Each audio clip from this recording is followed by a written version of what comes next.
রবিউল আউয়াল মাস শুরু হয়েছে, আর এক দুই দিন পরেই 12ই রবিউল আউয়াল। এই দিনটি উপলক্ষে গোটা বিশ্বের মুসলিমদের বিরাট একটি অংশ তারা নবী সাল্লাল্লাহু আলাইহি সাল্লামের জন্মদিবস উদযাপন করে থাকেন। আবার এর বিপরীতে আমরা অনেকেই এই জন্মদিবস উদযাপন করি না, ইসলাম বহির্ভূত একটি কাজ বলে আখ্যায়িত করি। তো এই নিয়ে একেবারে সাধারণ মুসলমানদের অনেকেই, যারা আসলে ইসলাম পরিষ্কারভাবে তাদের কাছে স্পষ্ট না, ইসলামের বিধিবিধানগুলো একেবারে ক্লিয়ার না, ইসলামের মূলনীতি সম্পর্কে যাদের খুব বেশি ধারণা নাই, তারা অনেকে ধোঁয়াশার ভেতরে পড়ে যান যে আমরা কোনটাকে সঠিক বলবো আর কোনটাকে ভুল বলবো। তো এই জন্য আজকে আমরা সংক্ষেপে কয়েকটি পয়েন্ট উল্লেখ করতে চাই, 5-6টি কারণ আমরা আজকে সংক্ষেপে উল্লেখ করব। ওমা তৌফিক ইল্লা বিল্লাহ। সর্বপ্রথম ভূমিকা স্বরূপ যে কথাটি বলতে চাই সেটি হলো, আমরা অনেক মুসলমান আছি যারা মাশাআল্লাহ 5 ওয়াক্ত সালাত আদায় করি, রমজানে সিয়াম রাখি, যাকাত দেই, হজ পালন করি, অনেক ইসলামের অনেক বিধান আমরা মানি আলহামদুলিল্লাহ, কিন্তু ইসলামটাই বুঝি না। বড় মজার বিষয় হলো আমরা ইসলামটাই বুঝি না। ইসলামের অনেক কিছু মানি, অনেক আমল ইবাদত করি, কিন্তু আসলে ইসলামটা কি এই জিনিসটা আমরা বুঝি না। ইসলামটা কি এটাকে এক লাইনে যদি আমরা বলতে যাই তাহলে কোরআনে কারীমের একটি আয়াত চলে আসে। আল্লাহ সুবহানাহু ওয়া তাআলা বলেছেন, মা আতাকুমুর রাসূল ফাখুযুহু ওয়া মা নাহাকুম আনহু ফান্তাহু। তোমাদেরকে রাসূল যা দিয়েছেন সেটাকে ধরো, গ্রহণ করো, নাও, আর রাসূল যেটা নিষেধ করেছেন সেটা থেকে দূরে থাকো, বিরত থাকো। বাস, এই দুই কথা ইসলাম হয়ে গেল। গোটা ইসলামটা হলো এই দুই কথার ভিতরেই। নবী সাল্লাল্লাহু আলাইহি সাল্লাম যা দিয়েছেন সেটাকে ধরো, আঁকড়ে ধরো, আর নবী সাল্লাল্লাহু আলাইহি সাল্লাম যেটা থেকে বিরত থাকতে বলেছেন, নিষেধ করেছেন, সেটা থেকে বিরত থাকো, দূরে থাকো। বাস, এই দুই কথার ভিতরে গোটা ইসলাম চলে আসলো। একেবারে ইসলামের যত রকমের ব্যাখ্যা আমরা দেই না কেন, আত্মসমর্পণ করা, সারেন্ডার করা, আল্লাহর সামনে মাথা নত করা, আল্লাহর সমস্ত বিধিবিধান মানা, যত কথা বলি আমরা, এই সব কথাগুলো এই দুই কথার ভিতরে চলে আসছে। ইসলামটাই হলো আসলে কি, নবী সাল্লাল্লাহু আলাইহি সাল্লামকে ফলো করার নাম। তিনি যেটা দিয়েছেন সেটাকে ভালো হিসাবে গ্রহণ করব। তিনি দেন নাই, অন্য কেউ দিছে, সেটা যত ভালো হোক ওইটা ভালো হিসাবে গ্রহণ করব না। এই পয়েন্টটি আমরা অনেকে ধরতে পারি না। আমরা মনে করি যে কাজটা তো ভালো, এই কাজটা তো, অমুক কাজটা তো ভালো, এই কাজটার ভিতরে খারাপ কিছু দেখছি না, এখানে তো গান বাজনা হয় না, এখানে তো কোনো নাচ হয় না, এখানে তো হারাম কিছু হচ্ছে না, তাহলে সমস্যাটা কোথায়? প্রিয় ভাই, সমস্যা হলো আপনি যে কাজটিকে ভালো মনে করছেন সেই কাজটি ভালো হবে তখন যদি এটা নবী করিম সাল্লাল্লাহু আলাইহি ওয়াসাল্লাম আপনাকে দিয়ে থাকেন। তার রেখে যাওয়া, তার দিয়ে যাওয়া বিধান, আমল, সেটা আমাদের জন্য ভালো আমল হিসাবে গণ্য হবে আল্লাহর কাছে। আর যদি তিনি না দিয়ে অন্য কেউ দিয়ে যান, সেটা বাহ্যিকভাবে যত ভালোই হোক না কেন, সেটা কি না, ভালো না। তাহলে এক কথায় ইসলামটা হলো নবী সাল্লাল্লাহু আলাইহি সাল্লাম যেগুলো দিয়েছেন সেগুলোকে একমাত্র ভালো হিসেবে গ্রহণ করা, বাহির থেকে আর ভালো বলে যত ভালো কাজই হোক কোনো কিছুকে অ্যাকসেপ্ট না করা। আর নবী সাল্লাল্লাহু আলাইহি সাল্লাম যেগুলো নিষেধ করেছেন সেগুলো থেকে দূরে থাকা। তিনি ছাড়া অন্য কেউ যদি নিষেধ করেন, তার নিষেধাজ্ঞার বাইরে আর কোনো নিষেধাজ্ঞা যদি কেউ করে থাকে, তাহলে সেগুলোকে নিজের শরীয়ত হিসাবে, শরীয়তের নিষেধাজ্ঞা হিসাবে গ্রহণ না করা। এই দুই কথা হলো কি ভাই, ইসলাম। এই কথাটা যদি আমরা বুঝি তাহলে সেক্ষেত্রে আমরা মিলাদুন নবীর আলোচনা বলি, আর অনেক আলোচনা আছে যে আলোচনাগুলো আমাদের জন্য বুঝতে কি হবে, সহজ হবে। কিন্তু এই মূল বিষয়টা যদি জানা না থাকে তাহলে সারা জীবন ইসলাম চর্চা করব, কিন্তু ইসলাম কি সেটাই বোঝা হবে না। আল্লাহ আমাদেরকে ইসলামটা বুঝার তৌফিক দান করুন। প্রিয় ভাইয়েরা, এই মিলাদুন নবী 12 রবিউল আউয়াল উপলক্ষে যেটি অনেক ভাইয়েরা করে থাকেন আমাদের, আমরা সেটা করি না, করতে নিষেধ করি। অনেক উলামা একরাম নিষেধ করেন। সেটা কেন নিষেধ করেন তার বলছি আমরা কয়েকটি কারণ উল্লেখ করব। নাম্বার 1, সর্বপ্রথম কারণ হলো রবিউল আউয়ালের 12 তারিখে নবী জন্মের আনন্দ উৎসব বা ঈদে মিলাদুন নবী যে পালন করা হয়ে থাকে, এর ভিত্তিটা একেবারেই দুর্বল। নবী সাল্লাল্লাহু আলাইহি সাল্লামের জন্ম রবিউল আউয়ালের 12 তারিখে হয়েছে এরকম মত ইতিহাসের বই পুস্তকে পাওয়া যায়, কিন্তু এর বিপরীত মত বেশি এবং শক্তিশালী।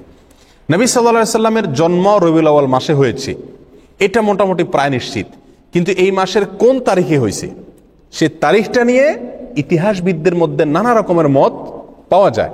সবচাইতে গ্রহণযোগ্য মতগুলোর ভিতরে অন্যতম হলো 9 রবিউল আউয়াল। একেবারে সিরাতে ইবনে হিশাম থেকে নিয়ে রাহিকুল মাখতুম পর্যন্ত হাল আমলের নবী সাল্লাল্লাহু আলাইহি সাল্লামের জীবনী, তার জীবন আদর্শের উপরে, তার জীবন চরিত্রের উপরে যত গ্রন্থ রচিত হয়েছে, তার জন্ম বৃত্তান্ত, তার জন্মের তারিখ নিয়ে যত বিশ্লেষণ আছে, তার সবগুলোকে যদি আপনি অ্যানালাইসিস করেন তাহলে দেখবেন যে মোটামুটি রবিউল আউয়াল মাসের 9 তারিখ, 11 তারিখ, 12 তারিখ, বিভিন্ন তারিখ ইতিহাসের কিতাবগুলোতে আসছে। অর্থাৎ রবিউল আউয়ালের 12 তারিখেই তিনি জন্মগ্রহণ করেছেন, এই বিষয়টি কি না? চূড়ান্ত না। ইতিহাসের বইতে এক একটাতে এক এক রকম আছে। তবে প্রায় সমস্ত ইতিহাসবিদরা একমত যে নবী সাল্লাল্লাহু আলাইহি সাল্লামের মৃত্যু হয়েছিল রবিউল আউয়ালের 12 তারিখে। অর্থাৎ রবিউল আউয়ালের 12 তারিখে নবী সাল্লাল্লাহু আলাইহি সাল্লামের ওয়াফাত দিবস, তার মৃত্যু দিবস, এতে কোনো কি নাই, সন্দেহ নাই। কিন্তু ওই দিনে তার জন্ম হয়েছিল কিনা না অন্য কোনো দিনে হয়েছিল, এটা নিয়ে কি আছে? সন্দেহ আছে, বিভিন্ন মত আছে। এখন কেউ প্রশ্ন করতে পারেন, নবী সাল্লাল্লাহু আলাইহি সাল্লামের জন্মের তারিখটা নিয়ে কেন ইতিহাসবিদদের মধ্যে দ্বিমত দেখা দিল? তার মৃত্যু তারিখটা নিয়ে সবাই নিশ্চিত যে ওই দিনে মৃত্যু হয়েছে, কিন্তু জন্ম তারিখটা নিয়ে কেন সন্দেহ দেখা দিল? এর কারণ হলো, প্রিয় ভাইয়েরা, নবী সাল্লাল্লাহু আলাইহি সাল্লাম যখন জন্মগ্রহণ করেছেন তখন কিন্তু তিনি মহামানব হিসাবে সাধারণ মানুষের কাছে প্রসিদ্ধ পরিচিত ছিলেন না। মক্কাতে অন্য 10টা শিশুর মতো আরেকটা শিশুর জন্ম হয়েছে, যার কারণে তার জন্ম তারিখ সংরক্ষণের ব্যাপারে সাধারণ মানুষের তেমন কোনো কৌতূহল বা আগ্রহ ছিল না। এই জন্য তার জন্মের অ্যাকচুয়াল তারিখটা কি রবিউল আউয়ালের 12 তারিখ না 9 তারিখ না অন্য কোনো তারিখ, সেটা নিয়ে ইতিহাসবিদদের ভিতরে নানা রকম মত দেখা দিয়েছে। কিন্তু এর বিপরীতে তিনি যেদিন মৃত্যুবরণ করেছিলেন সেদিন কিন্তু তিনি মহামানব। সেদিন লক্ষ লক্ষ মানুষ তাকে ফলো করে, সারা পৃথিবী তাকে চিনে। অতএব তার মৃত্যুর দিনটা সকলেই সংরক্ষণ করছে। তাহলে আমরা যে জিনিসটি জানতে পারলাম এই কথা থেকে, সেটা হলো রবিউল আউয়ালের 12 তারিখ যে নবী সাল্লাল্লাহু আলাইহি সাল্লামের জন্মের দিনকে ধার্য করে এই দিন উপলক্ষে বিভিন্ন ঘটা করে অনুষ্ঠান করা হয়ে থাকে, উৎসব পালন করা হয়ে থাকে, এবং বলা হয় এটা সাইয়্যিদুল আয়াদ, যত ঈদ আছে সকল ঈদের সেরা ঈদ নাকি বিশ্বনবীর জন্ম ঈদ। এই যে কথাগুলো আমাদের কিছু ভাইরা বলে থাকেন, তাদের কাছে আমরা যদি প্রশ্ন রাখি যে নবী সাল্লাল্লাহু আলাইহি সাল্লামের রবিউল আউয়ালের 12 তারিখে জন্ম হয়েছে, এই মর্মে কোন বইতে আপনি ইতিহাসবিদদের ঐক্যমত প্রমাণ করতে পারবেন না। সমস্ত বইগুলোতেই বিভিন্ন তারিখ উল্লেখ আছে, কিন্তু মৃত্যুর দিবস এটা নিশ্চিত। তাহলে যে দিনে নবী সাল্লাল্লাহু আলাইহি সাল্লামের মৃত্যু হয়েছে এটা নিশ্চিত, সেদিনে কোনো মুসলমান কি করতে পারে না? অন্তত আনন্দ বা উৎসব করতে পারে না। আর যদি আমরা কথার খাতিরে ধরেও নেই যে ওই দিনে নবী সাল্লাল্লাহু আলাইহি সাল্লামের কি হয়েছিল? জন্ম হয়েছিল, তাহলে আমরা একই দিনে জন্ম একই দিনে মৃত্যু এটা যদি ধরে নেই, তাহলে তো দিনের অর্ধেক হাসা উচিত আর অর্ধেক কাঁদা উচিত। অর্ধেক আপনি ঈদ পালন করেন, উৎসব পালন করেন, আর অর্ধেক কান্নাকাটি করেন। নবী সাল্লাল্লাহু আলাইহি সাল্লামের জন্মকে কেন্দ্র করে আপনি শুধু হাসবেন, তার মৃত্যুর কথা মনে করে কাঁদবেন না, এটা তো চরম লজ্জাস্কর কথাবার্তা, এটা তো চরম আফসোসের কথা, দুঃখজনক বিষয়। প্রিয় ভাইরা, তাহলে এই প্রথম পয়েন্টটি আমরা পেয়ে গেলাম, যে কারণে আমরা ঈদে মিলাদুন নবীকে বিদআত বলি, এর সঙ্গে ইসলামের কোনো সম্পর্ক নাই এটা বলি। তার প্রথম কারণ হলো রবিউল আউয়ালের 12 তারিখে নবী সাল্লাল্লাহু আলাইহি ওয়াসাল্লামের জন্ম হয়েছে, এই জিনিসটা কি না? চূড়ান্ত না। তবে মৃত্যু হয়েছে, এই জিনিসটা চূড়ান্ত। নবী সাল্লাল্লাহু আলাইহি ওয়াসাল্লামের মৃত্যু দিবসে কোনো মুমিন কি হতে পারে না? খুশি হতে পারে না, আনন্দ বা উৎসব করতে পারে না।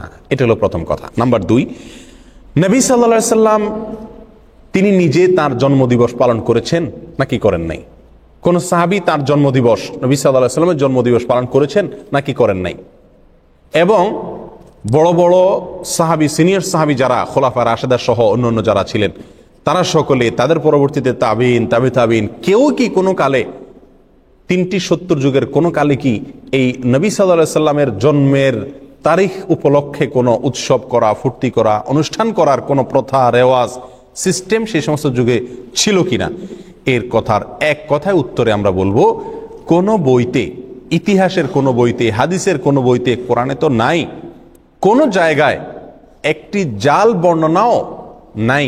কোনো ভাইরা দেখাতে পারবেন না। যেসব ভাইরা মনে করেন সঠিক, তারা মেহরবানি করে কিতাবপত্র ঘেটে একটি সূত্র বের করুন, যে সূত্রে পাওয়া যায় যে নবী সাল্লাল্লাহু আলাইহি সাল্লামের জন্ম দিবস বা জন্ম তারিখ এটা উদযাপন উপলক্ষে রবিউল আউয়ালের 12 তারিখে বা বছরের কোনো একটা দিনে সাহাবায়ে কেরাম, নবী সাল্লাল্লাহু আলাইহি সাল্লাম নিজে অথবা তার পরবর্তী তাবিন, তাবে তাবিন, কোনো যুগে কেউ কোনো ধরনের অনুষ্ঠান করেছেন অথবা কোনো ধরনের উৎসব করেছেন, এরকম কোনো বর্ণনা কোনো হাদিসের কিতাবে, কোনো ইতিহাসের কিতাবে জাল, জয়ীফ, মিথ্যা, বানোয়াট বর্ণনাও নেই। দুর্বল সত্য তো পরের কথা, কোনো জাল, জয়ীফ, মিথ্যা, বানোয়াট বর্ণনাও নাই। এরকম একটি অস্তিত্বহীন, সম্পূর্ণ এরকম একটি ভুয়া এবং ভিত্তিহীন বিষয় হলো এই মিলাদুন্নবী পালন করা। প্রিয় ভাইয়ারা, নবী সাল্লাল্লাহু আলাইহি সাল্লামের জন্মের পরে তিনি 63 বছর বেঁচে ছিলেন। তার মৃত্যুর পরে সাহাবায়ে কেরাম প্রায় 100 বছর বেঁচে ছিলেন। তাদের পরে তাবিনদের যুগ ছিল। এই যে বিশাল একটা সময়, যদি রবিউল আউয়ালের 12 তারিখ অথবা বছরের কোনো একটা দিন নবী সাল্লাল্লাহু আলাইহি সাল্লামের জন্মদিনকে উপলক্ষ করে, জন্মের তারিখকে উপলক্ষ করে কোনো আনুষ্ঠানিকতা হতো, সেটা নিশ্চয়ই হাদিসের কিতাবগুলোতে অথবা ইতিহাসের বইগুলো থেকে আসতো কি আসতো না? সাহাবায়ে কেরামের জীবন ইতিহাস, নবী সাল্লাল্লাহু আলাইহি সাল্লামের ব্যক্তিগত পুঙ্খানুপুঙ্খ কাজগুলোর বর্ণনা, বিবরণ হাদিসের কিতাবগুলোতে আসছে কি আসে নাই? স্ত্রীর সঙ্গে কি করলেন, ঘরের ভিতরে কি করেছেন, ঘুমে কি করছেন, টয়লেটে কি করতেন, এরকম ব্যক্তিগত বিষয়গুলো পর্যন্ত হাদিসের কিতাবগুলোতে এসেছে। সেখানে নবী সাল্লাল্লাহু আলাইহি সাল্লামের জন্মের দিনটাকে, তারিখটাকে উদযাপনের কোনো প্রথা, প্রচলন যদি থাকতো, সেটা অবশ্যই আসতো, কিন্তু নাই। আমি তো চ্যালেঞ্জ করেছি, কোনো জাল, ভিত্তিহীন, ভুয়া, বানোয়াট বর্ণনাও পাওয়া যায় না হাদিসের কিতাবগুলোতেও না, ইতিহাসের কিতাবগুলোতেও না। সম্মানিত ভাই বন্ধুগণ, এই পয়েন্টটা থেকেও আমরা বুঝলাম যে এই মিলাদুন্নবী উদযাপনের যে প্রথা এবং রসম চালু আছে, এটা সোনালী 3 যুগের কোনো যুগে ছিল না। নবী সাল্লাল্লাহু আলাইহি সাল্লাম নিজেও করেন নাই, করতে বলেনও নাই, কোনো সাহাবীও করেন নাই। কথাটা কি পরিষ্কার? নবী সাল্লাল্লাহু আলাইহি সাল্লামের প্রেম, তার ভালোবাসা সবচেয়ে বেশি ছিল কাদের মধ্যে? সাহাবায়ে কেরাম রাদিয়াল্লাহু তাআলা আনহুম আজমাইন, তাদের মধ্যে ছিল নবী সাল্লাল্লাহু আলাইহি সাল্লামের প্রতি সবচেয়ে বেশি ভালোবাসা। তারা নিজেরা যদি নবী সাল্লাল্লাহু আলাইহি সাল্লামের তথাকথিত প্রেম জাহির করার উদ্দেশ্যে যদি রবিউল আউয়াল 12 তারিখে বা বছরের কোনো একটা দিনে জন্মদিবস পালন না করে থাকেন, তাহলে আমরা যদি নবী প্রেমের দাবিদার হয়ে সেটা পালন করি, তাহলে এই দাবিটা মিথ্যা দাবি, অথবা এই কর্মটা মিথ্যা এবং ভুল একটি কর্ম। আল্লাহ আমাদেরকে বোঝার তৌফিক দান করুন। আর একটু আগে আমরা যে ভূমিকাতে যে কথাটি বলেছিলাম, ইসলামটাই হলো নবী সাল্লাল্লাহু আলাইহি সাল্লামকে ফলো করার নাম, তিনি যা নিষেধ করছেন সেটা থেকে বিরত থাকার নাম। নবী সাল্লাল্লাহু আলাইহি সাল্লামকে আমাদেরকে করতে বলেছেন বা তিনি নিজে করেছেন জন্মদিবস উদযাপন, এটা নবী সাল্লাল্লাহু আলাইহি সাল্লাম নিজে করেছেন নাকি তিনি আমাদেরকে করতে বলেছেন? এই মর্মে কোনো বর্ণনা আছে? উত্তর হলো এক কথায় নাই। কোনো ভাইয়েরা যারা করেন তারাও জানেন যে নাই। তাহলে আমরা যে কোনো কাজ করব ভালো হিসাবে, সেখানে নবী সাল্লাল্লাহু আলাইহি সাল্লাম কি থাকতে হবে? নির্দেশ থাকতে হবে। অথচ এখানে নাই। তাহলে এটা কি নয়? ভালো কাজ হিসাবে ইসলামের দৃষ্টিতে গণ্য নয়। এখন যদি কোনো ভাই বলেন রবিউল আউয়ালের 12 তারিখে বা মিলাদুন্নবী পালন করা যাবে না, নিষেধ আছে কোথাও? উত্তর হলো নিষেধের প্রয়োজন নাই। করণীয় কাজ, যে কাজটা করতে হবে, করার নির্দেশ আছে শরীয়তে, সেরকম কোনো দলিল, সেরকম কোনো প্রমাণ, সেরকম কোনো নির্দেশ যদি না থাকে, তাহলে অটোমেটিকলি সেটা কি? বাতিল। আল্লাহ আমাদেরকে বোঝার তৌফিক দান করুন। নাম্বার 3, আমাদের যে সমস্ত ভাইরা মিলাদুন্নবী উদযাপন করে থাকেন, তারা বলেন যে মিলাদুন্নবী তথা রবিউল আউয়াল 12 তারিখ এটা হলো সাইয়্যিদুল আয়াদ, অর্থাৎ নবী সাল্লাল্লাহু আলাইহি সাল্লামের জন্মদিবসের উপলক্ষে যে খুশি উদযাপন করা হয়, এটা নাকি সকল ঈদের সেরা ঈদ। অর্থাৎ বছরে 2টা ঈদ আছে, এছাড়া আরো যত ঈদ উৎসব ফুর্তি হতে পারে, সমস্ত ঈদ উৎসব ফুর্তির ভিতরে সবচেয়ে বড় ফুর্তি, সকল ঈদের শ্রেষ্ঠ সেরা ঈদ নাকি মিলাদুন্নবীর ঈদ। সেসব ভাইদের কাছে আমরা প্রশ্ন রেখে বলতে পারি যে শরীয়তে 2টা ঈদ আছে। নবী সাল্লাল্লাহু আলাইহি সাল্লাম আমাদের জন্য 2টা ঈদ রেখে গেছেন, একটা ঈদুল ফিতর আর একটা ঈদুল আজহা। এর বাইরে আরেকটা ঈদ আছে, সেটা হলো যে সাপ্তাহিক ঈদ, শুক্রবারের দিন। এটাকে কোনো কোনো হাদিসে ঈদের দিন বলা হয়েছে, সপ্তাহের ঈদের দিন, গরিবের ঈদের দিন ইত্যাদি বলা হয়েছে। তাহলে শুক্রবার সাপ্তাহিক আর এছাড়া বাৎসরিক 2টি ঈদ, ঈদুল ফিতর, ঈদুল আজহা, দোনো ঈদে কি আছে? ঈদের নামাজ আছে, ঈদের নামাজ আছে, নবী সাল্লাল্লাহু আলাইহি সাল্লাম পড়েছেন। তাহলে এই রবিউল আউয়াল 12 তারিখকে যারা ঈদের দিন বলেন, শুধু ঈদের দিন না, সকল ঈদের সেরা ঈদ বলেন, তাদের কাছে আমাদের প্রশ্ন হলো এই ঈদের নামাজ কয়টা বাজে পড়ায়? দোনো ঈদের একটা নামাজ আছে কিনা? এমনকি শুক্রবারেরও কি আছে? জুমার নামাজ, বিশেষ নামাজ আছে। তার রবিউল আউয়াল 12 তারিখ যদি ঈদের দিন হয়, এটা যদি উৎসবের দিন হয়, নবী জন্মের আনন্দের দিন হয়, এটা যদি সকল ঈদের সেরা ঈদ হয়, তাহলে তো এখানে নামাজ আরো বেশি থাকার কথা নাকি? এই ঈদের দিনের নামাজ কই? তাহলে বোঝা গেল এটা বানোয়াট, এটা নিজেরা আবিষ্কার করেছেন, মিশর থেকে এটা আবিষ্কার হয়েছে, এটা কোরআন এবং সুন্নাহ থেকে আসে নাই। যদি আসতো তাহলে সকল ঈদেই কি থাকে? ঈদের নামাজ থাকে। এই ঈদে ঈদের নামাজ গেল কই? আর সবচেয়ে বড় কথা হলো ঈদে বছরে 2টি ঈদ আছে আর সপ্তাহের একটা ঈদ। এর বাইরে শরীয়তে আর কোনো ঈদের ধারণা আমাদেরকে দেওয়া হয় নাই। অতএব এই দিনটাকে যদি কেউ নতুন করে ঈদের দিন মনে করেন, তাহলে কেমন যেন তিনি নবী সাল্লাল্লাহু আলাইহি সাল্লামের দেওয়া দুইটা ঈদে খুশি না। নবী সাল্লাল্লাহু আলাইহি সাল্লামের দেওয়া দুইটা ঈদে কি না, খুশি না। উনি নবী সাল্লাল্লাহু আলাইহি সাল্লামের দুইটা ঈদে পরিতৃপ্ত না, ওইটা মানতে রাজি না। এই জন্য উনি আরেকটা ঈদ কি করলেন, যুক্ত করে নিলেন। প্রিয় ভাইরা, এটা যদি সকল ঈদের সেরা ঈদ হতো, তাহলে মদিনায় আসার পরে সাহাবায়ে কেরাম যখন নবী সাল্লাল্লাহু আলাইহি সাল্লামকে বললেন, ইয়া রাসূলুল্লাহ, ইহুদিরা তারা তাদের উৎসবের দিন আছে, আমাদের জন্য আপনি উৎসবের দিন ঠিক করে দেন। তারা নবী সাল্লাল্লাহু আলাইহি সাল্লাম সেদিন বলতে পারতেন, ঠিক আছে, তো আমার জন্মদিন তো উৎসবের দিন, এটা তোমরা করো, ফুর্তি করো। কিন্তু তা তো নবী সাল্লাল্লাহু আলাইহি সাল্লাম বলেন নাই। প্রিয় ভাইরা, কোনো জাল হাদিসও নাই। তাহলে বোঝা গেল যে এই তথাকথিত নবী জন্মের আনন্দ উদযাপন করা, এই আনন্দ উদযাপন করা, এটা শরীয়তের ভিতরে আরেকটা ঈদ যুক্ত করা হয়। আর এটা কি বলা হয়, বিদআত। এটা কি বলা হয়, কি বিদআত। নবী সাল্লাল্লাহু আলাইহি সাল্লাম আমাদেরকে বলেছেন, মান আহদাসা ফি আমরিনা হাযা মা লাইসা মিনহু ফাহুয়া রাদ। যে ব্যক্তি আমাদের দিনের ভিতরে নতুন কোনো কিছু সৃষ্টি করবে, আবিষ্কার করবে, নতুন কোনো কিছু যোগ করবে, সেটা প্রত্যাখ্যানযোগ্য, বাতিল, সেটা গ্রহণযোগ্য নয়।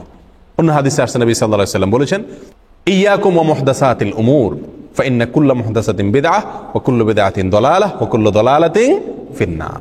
তোমরা সকল নতুন আবিষ্কার থেকে বেঁচে থাকবে।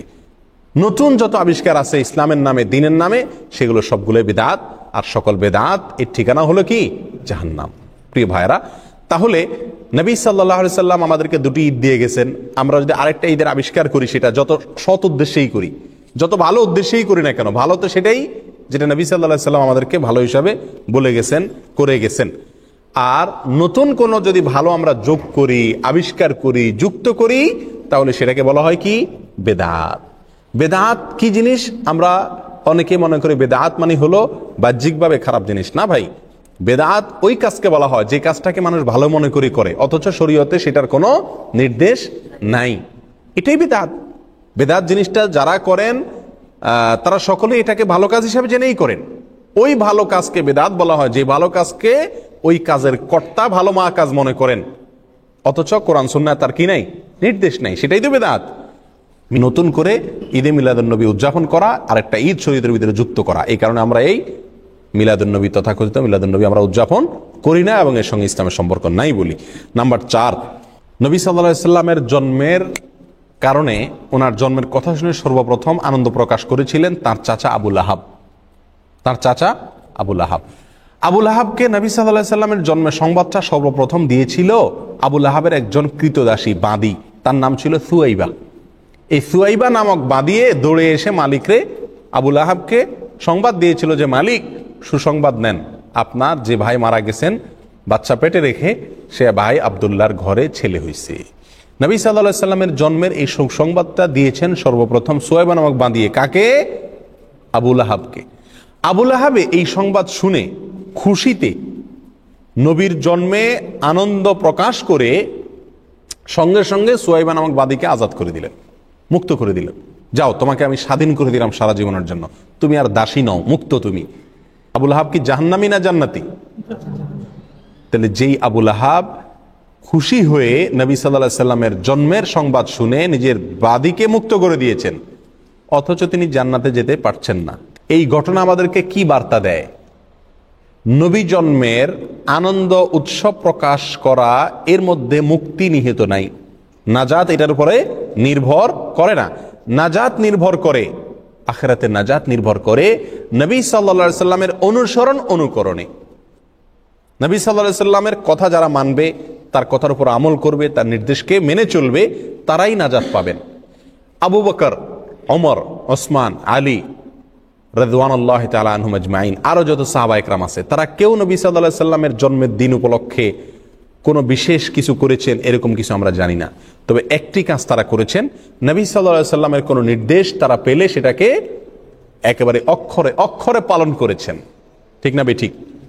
নবী জন্মের আনন্দ তারা উদযাপন করেননি, কিন্তু নবীর প্রতিটি কথাকে ফলো করেছেন। তারা প্রত্যেকেই জান্নাতি হিসাবে নবী সাল্লাল্লাহু আলাইহি সাল্লাম থেকে সরাসরি কি পাইছেন? সুসংবাদ পেয়েছেন। এর বিপরীতে আবু লাহাব, তিনি নবীর জন্মের আনন্দ প্রকাশ করেছেন, কিন্তু নবীর অনুকরণ অনুসরণ করেন নাই, নবীর কথা মানেন নাই। জান্নাতি না জাহান্নামী? জাহান্নামী। তাহলে আমরা 4 নম্বর পয়েন্ট পেয়ে গেলাম। নবী জন্মের আনন্দ প্রকাশ করা, অনুকরণ অনুসরণ না করে এর মধ্যে মুক্তি বা নাজাত নিহিত নাই। মুক্তি এবং নাজাত নিহিত হলো নবীর কথা মানা, ফলো করা, আমল করার মধ্যে। আর আমরা সেটাই করতে বলি, আনন্দ উৎসব করে, জাস্ট আপনার ঘটা করে কিছু আনুষ্ঠানিকতা করে নবী প্রেমের পরাকাষ্ঠা দেখানোর এই মিথ্যা ভালোবাসা প্রকাশ, এটাকে আমরা নিষেধ করি, ওলামায়ে কেরাম নিষেধ করেন। আল্লাহ আমাদেরকে বুঝার তৌফিক দান করুন। নাম্বার 5, নবী সাল্লাল্লাহু আলাইহি সাল্লামের জন্ম এটা আসলে পালন করার বিষয় না। পালন করা মানে অনুসরণ করা, অনুকরণ করা, নাকি? কিন্তু তার যে বর্ণাঢ্য জীবনী, বিশেষ করে তিনি নবী হয়েছেন 40 বছর বয়সে, এরপরে 63 বছর বয়স পর্যন্ত 23 বছর যে হায়াত পেয়েছেন, এই 23 বছরের যে জীবন, এই জীবনের প্রতিটি কাজ, প্রতিটি কথা, সেটা আমাদের জন্য অনুকরণীয়, অনুসরণীয়। ইহুদিরা, খ্রিস্টানরা তারা যে সমস্ত কাজ করে, আমরা তার অনেকগুলোকে আমাদের ধর্মের ভিতরে ধর্মীয় কাজ হিসেবে আমরা সেটাকে আমদানি করছি। নবী সাল্লাল্লাহু আলাইহি সাল্লাম বহু বছর আগেই বলে গেছেন, লা তাত্তাবিউন্না সুনানা মান কানা ক্বাবলাকুম, তোমরা তোমাদের পূর্বে যে সমস্ত জাতি গত হয়ে গেছে তাদের অনুসরণ করবা, একেবারে শিবরান বিশিবরিন ওয়া যিরাআন বিযরাইন, বিগতে বিগতে, হাতে হাতে। তারা যদি গর্তে ঢুকে তোমরাও যায় গর্তে ঢুকবা, এরকম তাদেরকে অনুসরণ করবা। খ্রিস্টানরা ঈসা আলাইহিস সালামের জন্মদিবস উদযাপন করে, তাদের ধর্মীয় কর্মকাণ্ড হিসাবে তারা এটা করে। এটা দেখে আমাদের অনেক ভাইরা চিন্তা করলেন, তাহলে আমাদের নবীর একটা জন্মদিবস, সম্ভাব্য জন্মদিবস আমরা ধরে আমরা উদযাপন করি। এটা মূলত আসছে খ্রিস্টানদের কাছ থেকে। এই কারণে আমরা এই দিবসটা কি করি না, উদযাপন করি না। তাহলে আমরা সংক্ষেপে যে কয়েকটি কারণে আমরা এই ঈদে মিলাদুন্নবী তথাকথিত ঈদে মিলাদুন্নবী উদযাপন করি না, বা এই 12 রবিউল আউয়াল উপলক্ষে ঈদে মিলাদুন্নবী উদযাপন করাকে, কর্মকাণ্ড করাকে বিদআত মনে করি, নিষিদ্ধ মনে করি, তার 5টি কারণ আমরা উল্লেখ করলাম।